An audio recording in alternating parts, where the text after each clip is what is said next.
नमस्कार. समर्थ recipe and vlogs चॅनलमध्ये तुमचं सर्वांचं स्वागत आहे.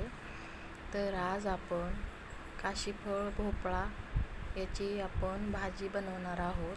तर पाहू शकता मी इथे भोपळा घेतला आहे. काशीफळ भोपळा म्हणतात याला. तुमच्याकडे काय म्हणतात नक्की सांगा. तर आता मी हा कापून घेतलेला आहे स्वच्छ असा धुवून, आणि मी इकडे त्याच्यासाठी शेंगदाणे आणि मिरची हे मिक्सरच्या भांड्यामध्ये काढून घेतले आहे आणि हे आपल्याला बारीक करून घ्यायचे आहे. तर पाहू शकता हे मी व्यवस्थित असं कट करून घेतलेलं आहे. आणि आता आपण कढई ठेवून घेऊया. तर मी तर ठेवलेली आहे आणि आता आपण याच्यामध्ये तेल ओतून घेतलेलं आहे. ही भाजी तुम्ही उपवासाला सुद्धा खाऊ शकता. आता याच्यामध्ये आपण भोपळा हा टाकून घेऊया. तेलामध्ये आपल्याला व्यवस्थित असा हा थोडासा तळून घ्यायचा आहे तेलामध्ये. याला जास्त पाणी घालण्याची गरज नाही आहे. हा पटकन वाफेवर पण शिजून जातो आणि याची भाजी खूप छान लागते. तुम्ही उपवासाला सुद्धा खाऊ शकता. तर आता मी हे सर्व टाकून घेत आहे आणि आता व्यवस्थित हे हलवून घ्यायचं आहे. जास्त पाणी घातलं ना तर भाजी व्यवस्थित लागत नाही.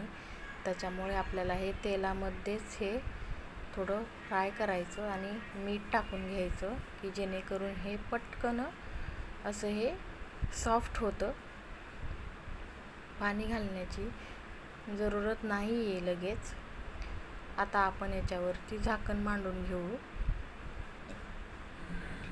तर ह्या झाकणावर मांडल्यानंतर छान असं हे बनून तयार होतं. तर पाहू शकता झाकण मांडल्यामुळे हे पटकन असं शिजले गेलेलं आहे व्यवस्थित असं. आणि आपल्या चॅनलला नक्की सबस्क्राईब करा, लाईक करा.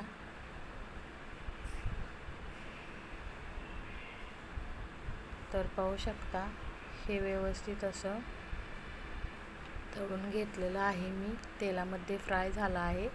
आणि आता याच्यामध्ये आपण शेंगदाणे आणि मिरची टाकून घेणार आहोत. हे जे आपण कूट करून घेतलं होतं ते व्यवस्थित असं याच्यामध्ये आपल्याला मिक्स करून घ्यायचे आहे.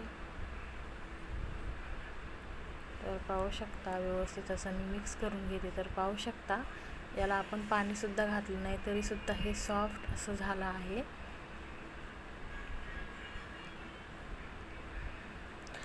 तुम्ही याची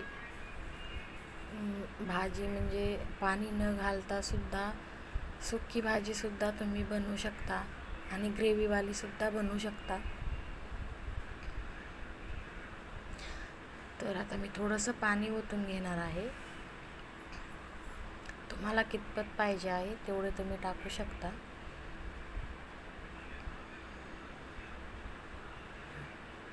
तर आता मी पाणी ओतून आपल्याला हे शिजवून घ्यायचं आहे. तर पाहू शकता शिजत आहे व्यवस्थित असं. ही भाजी खूप छान लागते. अशा पद्धतीने नक्की ट्राय करा. तर पाहू शकता शिजत आहे ही भाजी. वाटलंच तर तुम्ही याला मॅशसुद्धा करू शकता, पण मी मॅश नाही केलेलं. तर पाहू शकता छान भाजी बनवून तयार आहे. अशा पद्धतीने तुम्ही सुद्धा नक्की ट्राय करा. उपवासाला सुद्धा चालते ही भाजी. अशी सुद्धा तुम्ही खाऊ शकता. रेसिपी आवडल्यास आपल्या चॅनलला लाईक करा, सबस्क्राईब करा. तर पाहू शकता छान अशी भाजी बनवून आपली तयार झाली आहे. खायला सुद्धा खूप टेस्टी लागते आणि पटकन बनते. चला तर मग धन्यवाद.